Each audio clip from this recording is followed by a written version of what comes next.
अस्सलाम वालेकुम रहमतुल्लाहि व बरकातुहू। प्यारे नाज़रीन, प्यारे बच्चों, आप सभी का इस्तकबाल है, आप सभी का खैर मक़दम है इस यूट्यूब चैनल पे। मैं उम्मीद करता हूँ कि आप लोग अच्छे होंगे, बेहतर होंगे, खैर वाफ़ियत से होंगे। प्यारे बच्चों, हमने क्लास 12th का चैप्टर नंबर 4 माक़बल वाले वीडियो के अंदर पढ़ाया था। आज हम आपके दरमियान लेकर हाजिर हुए इस वाले सबक में चैप्टर नंबर 5 अहमद जमाल पाशा और इनका लिखा हुआ हिजरत जो इंशाइया है आपके निसाब के अंदर जो शामिल है, उसको आज के वीडियो में हम पढ़ने वाले हैं। तो चलिए शुरू करते हैं। शुरू करने से पहले आपसे एक छोटा सा दरख्वास्त है कि अगर आप इस चैनल पे नए आए हों तो चैनल को सब्सक्राइब कर दें और दूसरों तक शेयर कर दें और लाइक करना न भूलें। चलिए शुरू करते हैं। देखते हैं, अहमद जमाल पाशा 1929 ईस्वी में इलाहाबाद के मोहल्ले खुद आबाद में पैदा हुए। यानी इनकी पैदाइश के मुतालिक बयान किया कि ये 1929 ईस्वी में इलाहाबाद के मोहल्ले खुद आबाद में पैदा होते हैं। इनके वालिद का नाम शुजात हुसैन और दादा का नाम नजीफ अली था। यानी कि इनके वालिद मोहतरम जो थे वो शुजात हुसैन साहब थे और दादा का नाम जो था वो क्या था, नजीफ अली था। शुजात हुसैन की 2 शादियाँ हुई थी। अहमद जमाल पाशा दूसरी बीवी सरवरी खातून के वतन से थे। शुजात हुसैन 1940 ईस्वी में इलाहाबाद से लखनऊ चले आए और अमीन आबाद के कच्चा अहाता में उन्होंने अपना मकान ख़रीदा जिसका नाम सरवरी मंजिल रखा। गोया कि ये शुजात हुसैन की जो 2 शादियाँ हुई थी, तो अहमद जमाल पाशा जो थे वो दूसरी बीवी सरवरी खातून के वतन से थे। ठीक है ना, दूसरी खातून की वतन से थे। शुजात हुसैन साहब जो हैं 1940 ईस्वी में इलाहाबाद से लखनऊ चले आए और अमीन आबाद के कच्चा अहाता में उन्होंने अपना मकान ख़रीदा जिसका नाम दूसरी सरवरी मंजिल रखा गया। आ रही बात समझ में?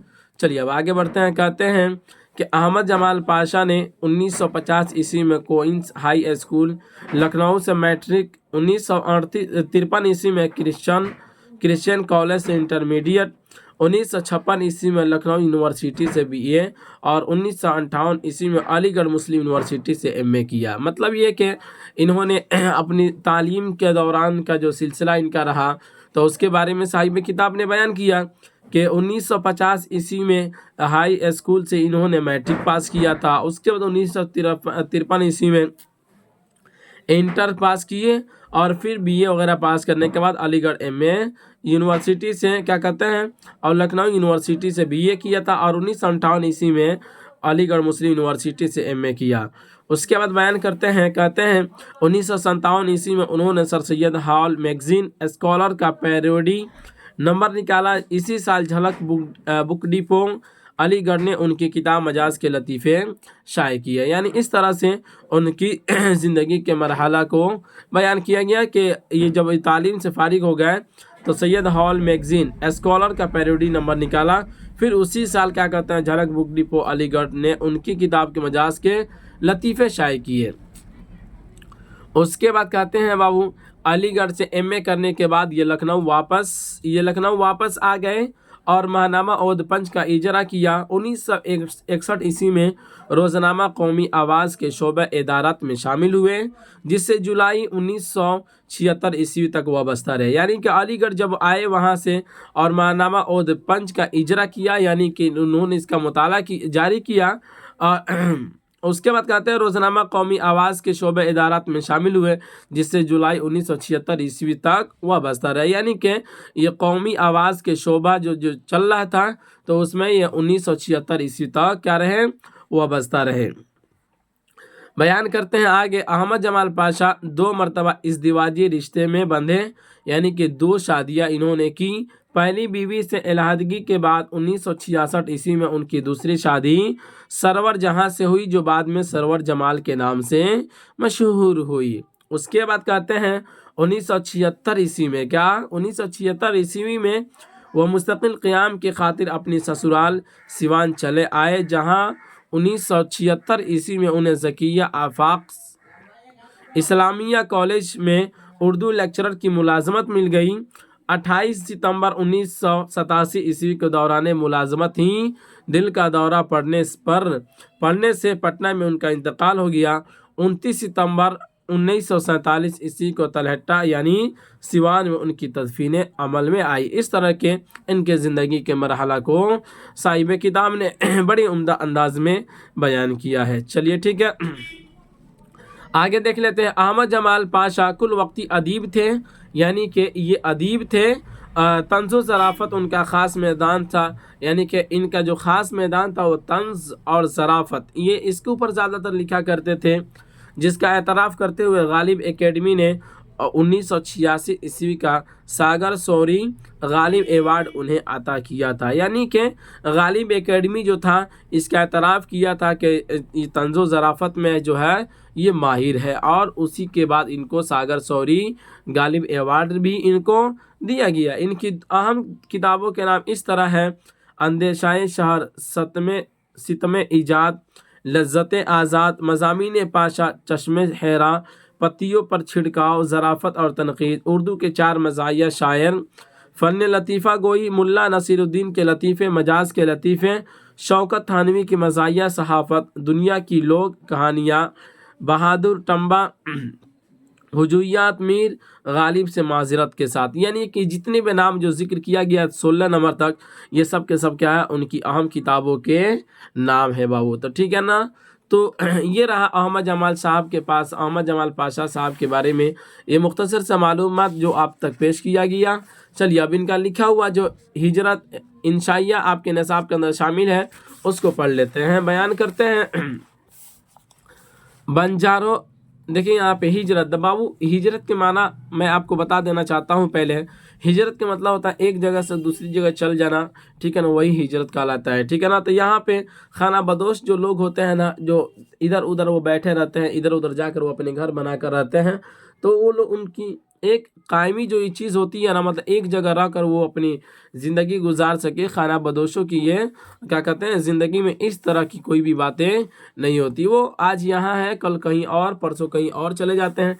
इस तरह से अहमद जमाल पाशा साहब ने उन्हीं लोगों की ज़िंदगी के बारे में कुछ एक नक्शा खींचा है। देखिए बड़ी निहायत उम्दा अंदाज में यहाँ पे नक्शा उसका बयान किया है। बयान करते हैं। बंजारों की बस्ती में लड़कियाँ रस्सी बुट रही है, औरतें पत्थर की सीलें खड़ी कर रही है, गढ़ रही है, टोकरियाँ बुन रही है, लड़के नट के करतब के बांसों पर मश्क कर रहे हैं, खाना पक रहा है, चूल्हे के नज़दीक बिल्लियाँ और कुत्ते मोर्चे जमाए बैठे हैं, सामने बंजारों नेज़ों पर शिकार आवेज़ा किए हंसते गाते कतार में चले आ रहे हैं। उनके खेमों के इर्द गिर्द ज़िंदगी की अजीब चहल पहल और हलचल है। बंजारों की इस ताज़ा आबाद बस्ती के रोज़ाना 1-2 चक्कर लगा लेता हूँ। इस अजनबी माहौल में मुझे बड़ी कुशादगी, मासूमियत और मुसरत का एहसास हुआ करता है। इस वक्त मैं अपने आप को कुदरत के आगोश में महसूस करता हूँ। एक सुबह जो मैं नज़ारा करने पहुंचा तो देखा सब ठाट पड़ा रह जाएगा जब लात जलेगा बंजारा, ठीक है ना। यानी कि ये बयान करते हैं कि खाना बदोश लोग जो जिस तरह से आते हैं और आने के बाद वो अपना डेरा डाल देते हैं, तो ये अहमद जमाल पाशा सब कहते हैं कि जब मैं उस राह से गुजरता था तो एक न एक बार मैं उसको देख ही लेता था, और वो लोग उनके जो लोग भी खाना बदोश जो सब था तो उनकी ज़िंदगी के बारे में और उनके आए दिन के काम के बारे में इन्होंने जिक्र किया इस वाले सेंटेंस के अंदर। बयान करते हैं कि कुछ लोग, जब मैं गया था वहाँ पे लड़कियाँ रस्सी बुट रही थी, और भी औरतें जो है वो लोग क्या करती है पत्थर की सिलवट जो होता है उसको बना रही थी, और भी बहुत सारे काम जैसे कि डलिया वगैरह बुनना, या इसी तरीके से और भी बहुत सारी चीज़ें वो लोग बांस को फाड़ कर वो लोग बनाते हैं। तो उसी को यहाँ पे बयान करते हैं, कहते हैं कि जब मैं इस राह से गुजरता था तो सबको देखा कि वो लोग अपने अपने काम में मशगूल है, और सब अपने अलग अलग काम में क्या है बाबू, मशगूल है, ठीक है ना। तो आखिर में कहते हैं एक सुबह जब मैं निकला तो देखा कि जब सब ठाट पड़ा रह जाएगा जब लात चलेगा बंजारा, यानी कि एक दिन आएगा, एक वक्त आएगा कि यहाँ की कोई भी चीज़ें हाथ में नहीं रहेगी, सब के सब क्या हो जाएगी, ख़त्म हो जाएगी, इंसान चाह कर भी उसको नहीं रोक सकता है, ठीक है ना। चलिए अब आगे बयान करते हैं बाबू, देखते हैं। जहाँ बस्ती वहाँ जिंदगी का एक ताज़ा दम काफ़िला सरे गरम सफ़र है, खच्चरों पर उनके खेमे और ज़रूरियातें ज़िंदगी लदी हुई थी। यानी कि इनके जो खच्चर थे, गधा वगैरह थे, इसके ऊपर ये लोग क्या किए थे, अपनी ज़िंदगी के सामान वगैरह जो ज़रूरियातें ज़िंदगी थी, जैसे कि खाना पीना हो गया, कपड़ा हो गया, तो उसको ये लोग क्या किए थे, उसके ऊपर लादे हुए थे। उसका कहते हैं किसी पर मासूम बच्चे कलीले कर रहे थे, तो किसी गधे पर बल्लियों के सामने पिंजड़े में मियाँ मट्ठू क्या कहते हैं, मियाँ मठूट बके हुए बैठे थे। आगे आगे बंजारों का सरदार बड़ी शान से सीना ताने चल रहा है। हर तरफ कनखियों से देखता जाता, लड़कियों, औरतों और लड़कों के पीछे बंजारों की सफ़े हैं। हर एक के हाथ में कुछ न कुछ ज़रूर है, किसी के हाथ में गाय की रस्सी तो किसी के हाथ में बकरी की डोरी का सरा। पीछे पीछे सर झुकाए कुत्ते चल रहे हैं, जैसे उन्हें इस मकाम से उनसियत हो गई हो और बस्ती के उजड़ने से उनके दिल टूट गए हो। यानी कि कहते हैं कि जब वहाँ से वो मुंतकिल हो रहे थे तो उनके बारे में बयान करते हैं कि सारे लोग अपनी ज़िंदगी के जो भी सामान था अपने खच्चरों पर लाद दिए और जा रहे थे, और बच्चे कुछ न कुछ अपने हाथ में लिए होते। और उसके बाद कहते हैं कि कुत्ते वगैरह जो थे उनके पीछे पीछे आ रहे थे। और फिर कहते हैं कि उन्हें इस मकाम से उनसियत का मतलब होता है बाबू क्या, मोहब्बत हो गई हो और बस्ती के उजड़ने से उनके दिल टूट गए हो। यानी कि इस तरह से उन्हें महसूस होता हुआ इन्होंने समझा इस बात को। ठीक है ना, चलिए आगे देख लेते हैं। आगे बयान किया बाबू, शहर से दूर रेलवे स्टेशन के नज़दीक, शहर से दूर रेलवे स्टेशन के नज़दीक अब इस बार रौनक बस्ती की जगह एक सुनसान और वीरान मैदान अपनी मकीनों को अलविदा कह रहा है। ठीक है ना, मैंने सोचा बंजारे चल दिए, बंजारा तो सदा का खाना बदोश है, तो वो तो अज़ल से गज़ा, चारा और पनाह की तलाश में हिजरत मोड़ पर रक़्स कर रहा है। यानी कि इस तरह से बयान करते हैं, ये सिलसिला अबद तक जारी रहेगा। भला खाना बदोश भी कभी किसी जगह के हुए हैं, इनके लिए तो हर मुल्क मास्त वाला मामला है। यानी कि खाना बदोश वगैरह जो है वो फिर क्या है भाई, वो अपने मुल्क के कभी वो एक जगह के होते ही नहीं है। अगर वो एक जगह के होते तो फिर उन्हें खाना बदोश का नाम भी नहीं दिया जाता। असल में तो ये क्या कहते हैं, साइबेरिया की मौसमी मुर्गाबिया है। यानी कि मौसम से ताबिर किया एक साइबेरिया मौसम होता है कि साइबेरिया मौसम की एक मुर्गाबिया होती है, जिस क्या होता है जो समय के हिसाब से वो क्या होती है, बदलती रहती है। इधर वक्त ने शुमाली पहाड़ों और वादियों का घेराव शुरू किया और ये बाद शुमाल के बर्फानी हिसार को तोड़कर जुनूब की जानिब परवास कर गई। ज़माने के शिकारी भी उनकी यलगार नहीं रोक सकते। नीली झीलों और खुशनुमा चश्मों में बसीरे लेती, कलीले करती, जुल्मात के मुसाफिर की तरह बराबर आगे बढ़ती और भटकती रहती है। यानी इस मौसम के बारे में जिक्र किया। बहार की तलाश में खिज़ा से टकराती, आंधियों और तूफ़ानों का मुकाबला करती, माइल बपरवाज रहती है और इस तरह साइबेरिया वापस पहुंच जाती है। क्या होता है बाबू, इस तरह साइबेरिया वापस पहुंच जाती है। गोया शुमाल से जुनूब मशरिक की जानिब वह सरमाई तातीलात गुजारने गई थी और छुट्टी ख़त्म हो जाने पर घर वापस आ गई। यानी जिस तरह से क्या होता है कि छुट्टी के दिनों में लोग घूमने फिरने के लिए जाते हैं, फिर वो अपने मंजिल तक चले आते हैं, उस तरह से इन्होंने उससे ताबीर किया। आगे बयान करते हैं, इन खाना बदोशों के मुकाबले में मुहज़्ज़ब इंसान को कितना माजूर नज़र आता, मुहज़्ज़ब इंसान कितना माजूर नज़र आता है। इसकी ख्वाहिशात का लाल किला तो बस एक मकान हुआ करता है जिसे वह ज़िंदगी भर जोड़ बटोर कर मर कर किसी न किसी तरह बना भी लेता है, फिर इससे बकिया ज़िंदगी बल्कि पश्तों तक तुफैली बैल की तरह चिमटा ज़िंदगी निचोड़ता रहता है। खाना बदोश का घर और धंधा तो मासूम बच्चे का रेत का घर है। खाना बदोश तो ज़िंदगी का कुम्हार है जिसके चाक से रोज़ाना तरह तरह के घरौंदे और धुंधे बनते रहते हैं। इधर ज़रा किसी ज़िंदगी के खिलौने की शक्ल बिगड़ी, उसने उसे मिट्टी के लोंदे में मिलाकर फिर मिट्टी सान कर दी, फिर मिट्टी सान दी। मतलब यहाँ पर ये कहते हैं कि जिस तरह से छोटे छोटे बच्चे होते हैं वो मिट्टी को क्या करते हैं, मिट्टी का बर्तन बनाते हैं और ज़रा से भी वो क्या होता है, ख़राब होता है तो लोग क्या करते हैं, फिर उसे सान देते हैं और उस तरह से उसको तोड़ मोड़ कर फिर उसको बनाना शुरू कर देते हैं। और इंसान जो होता है, इंसान की मतलब ये कहते हैं उनकी माजूर यानी कि मुहज़्ज़ब इंसान के ऊपर कहते हैं कि हमें इंसानों के ऊपर तरस आता है कि इंसान की ज़िंदगी के ऊपर कितना ये माजूर इंसान है कि वो क्या करता है, अपनी पूरी ज़िंदगी भर एक मकान बनाता है पैसे जोड़ जोड़ कर और ईंट वगैरह से जोड़ जोड़ कर अपने एक मकान बना लेता है, फिर वह ज़िंदगी के गर्दो पेश में वो क्या रहता है बाबू, लगा रहता है। तो ये ज़िंदगी है, ये कितनी मासूमियत वाली, ये कितनी माजूर वाली मासूमियत वाली ज़िंदगी है।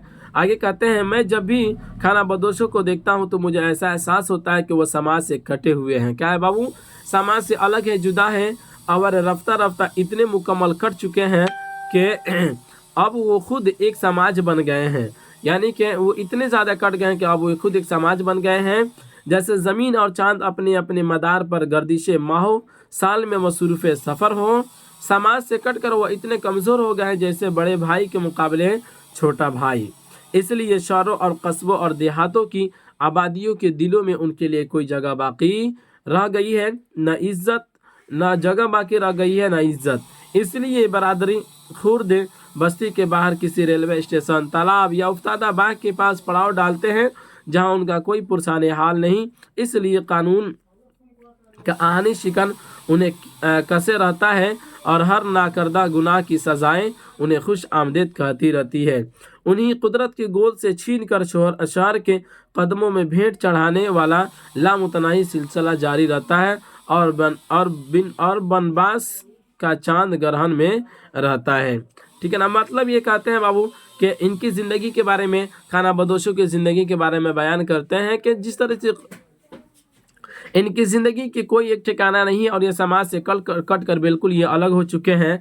ठीक है ना। और कहते हैं कि ये शहर और कस्बों और देहातों की आबादियों के दिलों में इनके लिए कोई भी जगह बाकी नहीं रह गई है, ना बाकी जगह है, न भाई इनके लिए इज्जत है। कोई भी खाना बदोश को इज्जत की निगाह से नहीं देखता है। ठीक है ना। और कहते हैं उन्हें कुदरत की गोद से छीनकर शहर के कदमों में भेंट चढ़ाने वाला लामुतनाही सिलसिला जारी रहता है। यानी कि ये है कि जो चाहता है, इन्हें जिस तरह से चाहता है क्या कर देता है, इन्हें ये जहाँ जाते हैं जो चाहता है इसको वहाँ से भगा देता है। और गोया कि उसी चीज़ को यहाँ पे इन्होंने कहा है कि इनकी ज़िंदगी जो है वो कैसी है और कितनी दर्दनाक ज़िंदगी है कि ज़िंदगी के अंदर आने वाली तमाम परेशानियाँ जो है वो उन्हें क्या होती है, खुश आमदेद कहती रहती है। ठीक है ना। हर नाकर्दा गुनाह की सज़ाएं उन्हें खुश आमदेद कहती रहती है। तो जितनी भी हर नाकर्दा गुनाह यानी कि उस गुनाह की सज़ा जिसको उन्होंने किया भी नहीं है ज़िंदगी उन्हें दिखाती रहती है। ठीक है ना। इनकी क्या गुनाह है भाई कि ये खाना बदोश की तरह ज़िंदगी गुजारते हैं। लेकिन बहरहाल कुदरत का क्या निज़ाम है ये तो किसी को पता नहीं चलता है। चलिए अब आगे देखते हैं। मैं जब भी हिजरत पर गौर करता हूँ तो इस नतीजे पर पहुँचता हूँ, हिजरत तो हज़रत इंसान की शरीयत में दाखिल है। इसकी हिजरत का सिलसिला तो जन्नत से शुरू हुआ था, उसे हुक्म सफ़र हुआ था कि जाओ और हमारी बनाई हुई दुनिया में आबाद हो जाओ। ठीक है ना। और इंसान जन्नत की आरजू और तवक्कुं में रोज़े आफरीने से हिजरत में मसरूफ़ है। ये जन्नत से निकाला हुआ इब्ने आदम फिर जन्नत तक कैसे वापस पहुँचे, जो इसकी आखिरी और मुस्तकिल इकामत गाह है, जिसमें पहुँचने के बाद हिजरत का असली सिलसिला अपने अबदी सिरे से मिल जाएगा। यानी कहते हैं कि ये हिजरत का सिलसिला आज से नहीं है बल्कि ये इंसान ही की जानिब से ये शुरू हुआ है, आज से नहीं बल्कि ये जब से इंसान इस धरती पे आया है तब से ही ये हिजरत का सिलसिला शुरू हुआ है। अल्लाह रब्बुल इज़्ज़त ने इंसान को धरती पर भेजा है कि जाओ वहाँ पे रहो, वो तुम्हारे हमेशा के रहने की जगह नहीं है, एक न एक दिन फिर तुम्हें हमारे पास आना है। जैसा कि हज़रत आदम अलैहिस्सलातु वस्सलाम के साथ भी हुआ, उन्हें जन्नत से भेज दिया गया दुनिया के अंदर, फिर यहाँ से वो हिजरत करके चले गए। ठीक है ना। बहरहाल अब आगे देखते हैं। बयान करते हैं बाबू, अगर किसी सियासत के नतीजे में आपने हिजरत इख्तियार की है या हिजरत का ताज आपके सर पर रख दिया गया है, जिसमें हाथ सियासत का हो या इलाकायत का सैलाब आपको बहा ले गया हो, या अब तक आप गैर के पाले में थे और अब आप अगयार के नरगे में है, तो फिर वतन भी आपको रास न आया और गुर्बत में आपकी हालत एक बेजड़ की पौधे की है। मतलब यहाँ पर ये कहा कि जाहिर सी बात है, अगर आपको किसी सैलाब ने बहा दिया हो, आप किसी के भी हाथ के नीचे हो, ठीक है ना, तो आपकी ज़िंदगी जो है ना वो एक बेजड़ के पौधे की तरह है और आपकी ज़िंदगी भी जो होगी वो एक गुर्बत की तरह होगी। ठीक है ना। उसी चीज़ को यहाँ पर इन्होंने जिक्र किया है। कहते हैं बाबू आगे, साइंस अपनी तरक्की के इंतहा पर पहुंचकर नेचर और रूहानियत से मिल जाती है। मादियत रूहानियत के आगे हथियार डाल देती है। मादियत रूहानियत के आगे हथियार डाल देती है। नास्तिक से नास्तिक साइंसदान भी आखिर में कलमा पढ़कर खुदा के वजूद पर ईमान ले आता है।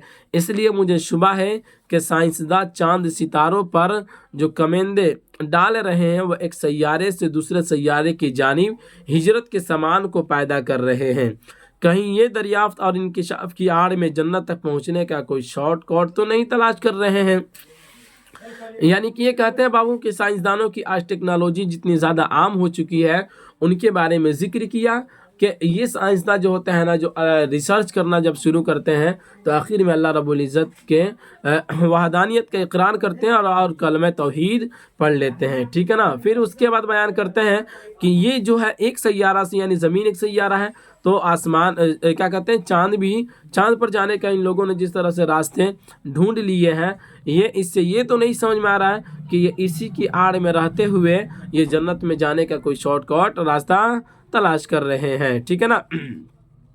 تو گویا کہ یہ بھی ایک ہجرت ہوئی۔ ہجرت تو ایک فرض ہے جسے اول یا آخر سب کو ادا کرنا ہے۔ کیا کہا یہاں پر؟ ہجرت ایک فرض ہے جس کو سب کو ادا کرنا ہے، جس میں چونکنے والا بھی اس آخری ہجرت سے نہیں بچ سکتا، جس کے محمود اور ایاز کا سبھی پابند ہے، یعنی کہ سب کے سب لوگ اس کے پابند ہیں۔ کوئی ہجرت سے کیا ہے بابو الگ نہیں ہے، خالی نہیں ہے۔ یعنی کہ ہجرت سے مطلب ہوتا ہے کہ ہم بتا دیں نا ایک جگہ سے دوسری جگہ چلا جانا، تو کیا ہوتا ہے ایک انسان بھی جس طرح سے اس دنیا میں آتا ہے، پھر اس دنیاوی زندگی کو چھوڑ کر وہ کہاں چلا جاتا ہے؟ اللہ رب العزت کے پاس چلا جاتا ہے، یعنی کہ آخرت والی زندگی میں چلا جاتا ہے۔ تو اور یہ چیزیں سب کے ساتھ ہونی ہے، اس میں کوئی پوشیدہ نہیں ہے۔ بہتر حالات اور اچھے مستقبل کی تعمیر کے لیے ہجرت کرنے والے اسی لیے پہاڑوں کی چٹانوں پر بسیرا کر لیتے ہیں، ہجرت کا استحکام کی علامت ہے۔ یعنی کہ بابو کہتے ہیں اچھے بہتر حالات اور اچھے مستقبل کی تعمیر کے لیے ہجرت کرنے والے اسی لیے پہاڑوں کی چٹانوں پر بسیرا کر لیتے ہیں کہ ہجرت استحکام کی علامت ہے، یعنی کہ مضبوطی کی علامت ہے کہ ہجرت تو کرنا ہی ہے ایک نہ ایک دن۔ یعنی لوگ سب کیا سمجھتے ہیں؟ ایک نہ ایک دن ہمیں اس دنیا سے چلا ہی جانا ہے، تو پھر کیا ہے بھائی زندگی بسر کر لو، جو ملے اس پہ صبر کر لو، اور ایک نہ ایک دن تو یہ دنیا کو چھوڑیے دینا ہے، ٹھیک۔ آری بات سمجھ میں؟ اسی کو یہاں پہ کہا ہجرت تو سبھی کرتے ہیں۔ اگر آپ کا رزق ملازمت کے دامن سے باندھا ہوا ہے تو آپ کو دوران ملازمت سینکڑوں کنویں چھانکنے پڑیں گے۔ تبادلے کی حالت میں آپ کا عمل ایک خانہ بدوش کا ہوگا جو چولہے چوکی سے طوطے کے پنجرے تک گرہستی سے لدے پھدے قریہ قریہ کوچ کرتے گھر بساتے اور دوسروں کے لیے جگہ خالی کرتے پھریں، ٹھیک ہے نا۔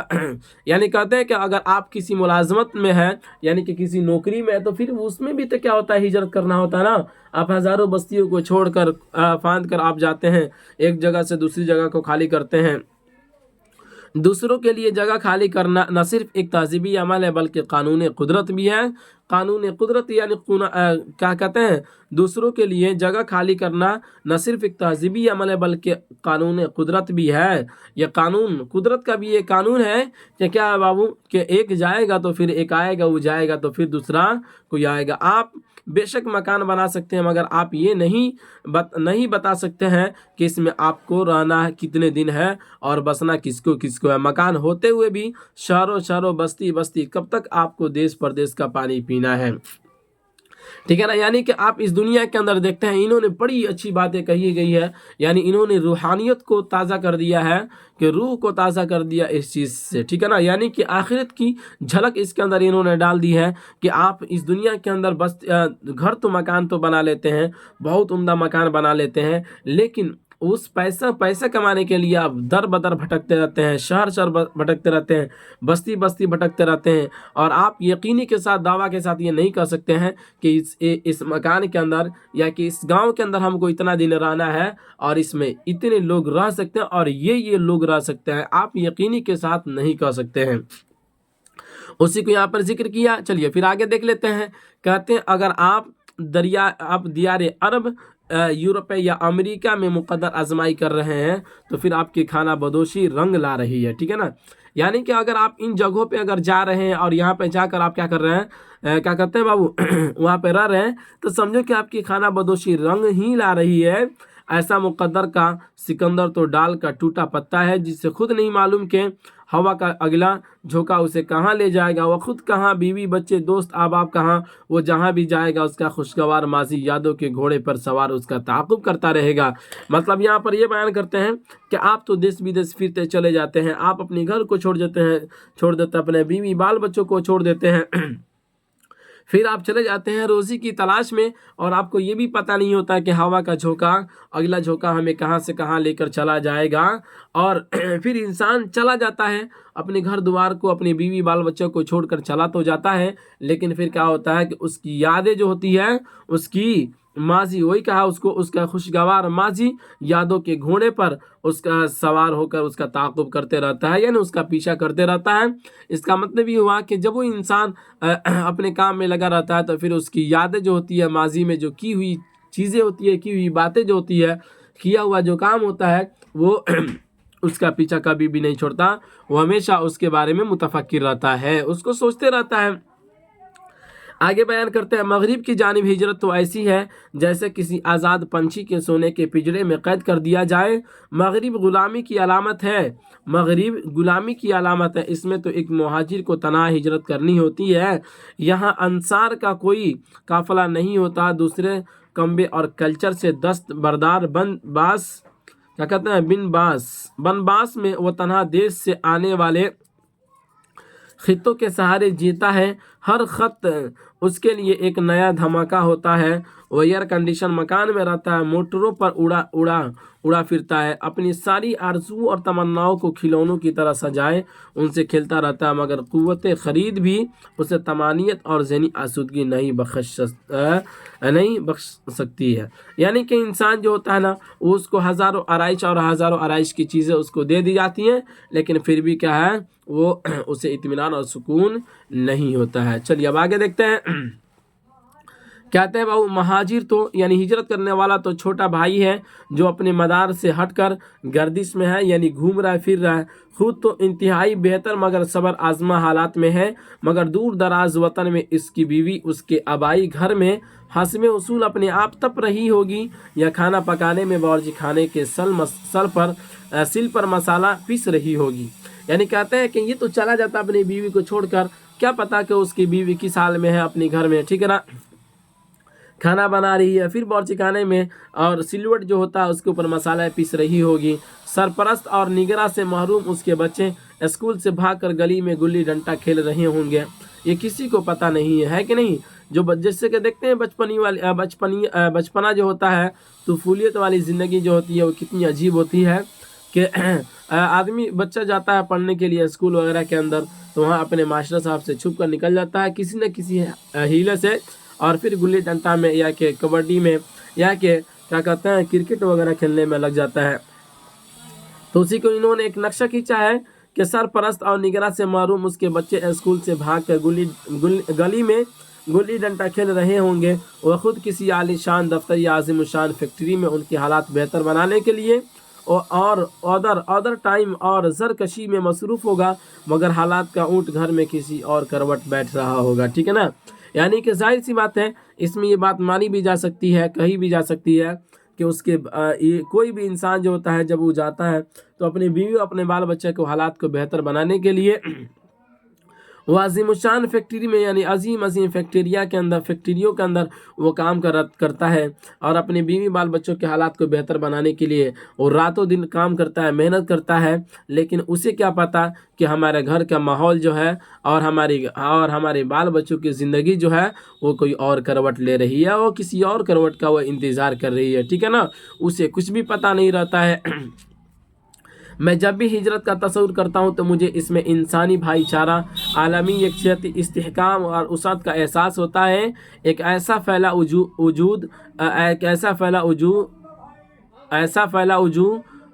फैलाव जो ज़मीन के किनारों तक को समेट ले। मैं दुनिया के नक्शे पर निगाह डालता हूँ तो मुझे अनगिनत इज्तिमाई और इनफरादी नुक्ते हिजरत के नुक्ते नज़र आने लगते हैं। हिजरत तो दुनिया की कौमों और आबादियों की तारीख़ है, इफ़राद का नवस्ता। हिजरत तो एक मुसलसल अमल है जिसके बगैर मुतहर्रिक और फ़आल दुनिया का कोई भी तस्वुर मुमकिन नहीं है। यानी कि हिजरत कहा गया कि खाना बदोशी का हिजरत नहीं है, बल्कि ये दुनिया की ये क्या है बाबू, ये मुतहर्रिक और फ़आल ये चीज़ें हैं जिसके बगैर कोई भी काम तस्वुर नहीं किया जा सकता है। एक जगह से दूसरी जगह इंसान को जाना ही पड़ता है कि नहीं। तो ये रहा हिजरत के मुतालिक जो इंशाइया बयान किया गया, और उसके बाद अहमद जमाल पाशा की ज़िंदगी के बारे में आपने पढ़ा। मैं उम्मीद करता हूँ कि आपको आज का सबक समझ में आया होगा। तो चलिए अब रुखसत होते हैं, इजाज़त दीजिए, फिर मिलेंगे अगले वाले सबक में इसके सवाल और जवाब के साथ। खुदा हाफिज़।